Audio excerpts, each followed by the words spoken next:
You know what's funny is that in the US poster for Godzilla King of the Monsters, they made Godzilla green, even though his real color is charcoal gray. Now, in the US poster for Godzilla 2000, when Godzilla is finally green, they decide to make him charcoal gray. Logic.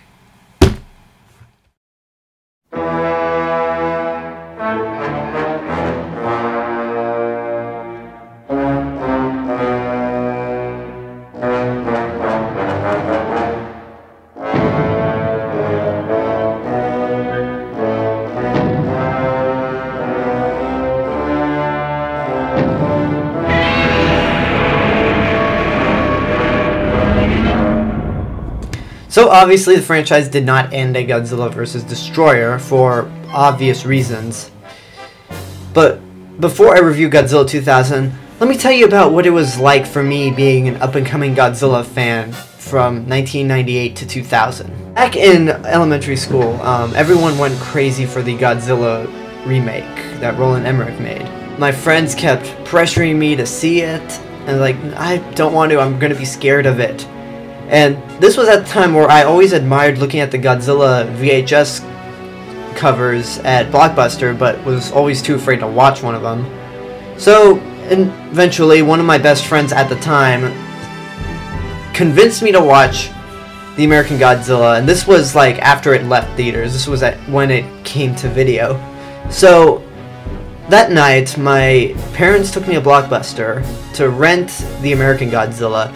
But my dad also said, I'm going to rent one of the older Godzilla movies so you can see what they were like. And so he rents Godzilla vs. King Ghidorah for me to watch. I watched the American Godzilla and I didn't like it. But I didn't have the hatred that started to grow as I started watching the other Godzilla movies. So then I saw Godzilla vs. King Ghidorah and fell in love with it. So I kept watching Godzilla movie after Godzilla movie after Godzilla movie, to where the more Godzilla movies I watched, the more angry I got at the Roland Emmerich remake. So when I heard news that there was going to be a Godzilla movie released in the United States from Japan in theaters, I was like, holy crap, I have to see this. I mean, I couldn't have been any more excited. This was my one chance to see a real organic Godzilla movie on the big screen. So me and my best friend at the time went to see it, and I loved it. But now that I'm becoming a film critic, do I still love it? Well, let's see what the movie's about, first of all. So in this movie, Godzilla is already established, and we assume that it ignores all the movies except for the first one, sort of like what The Return of Godzilla did. There's an independent organization called the Godzilla Prediction Network that treats Godzilla like a tornado and basically monitors and predicts where he's going to attack next and where he could be. Meanwhile, scientists discover a giant rock at the bottom of the ocean and decide to bring it up to the surface. And if there's anything I learned from Lachman's levitated mass, it's that people love giant rocks. However, this rock soon reveals itself to be a self-aware UFO, and then eventually, through extracting Godzilla's DNA, spawns the monster Orga, making him the third monster to be created through Godzilla cells, the others being Biollante and Space Godzilla. So, looking back at it, this movie really isn't anything all that special, but I guess the reason I like it a little better than I probably should was probably because it came after the Roland Emmerich movie.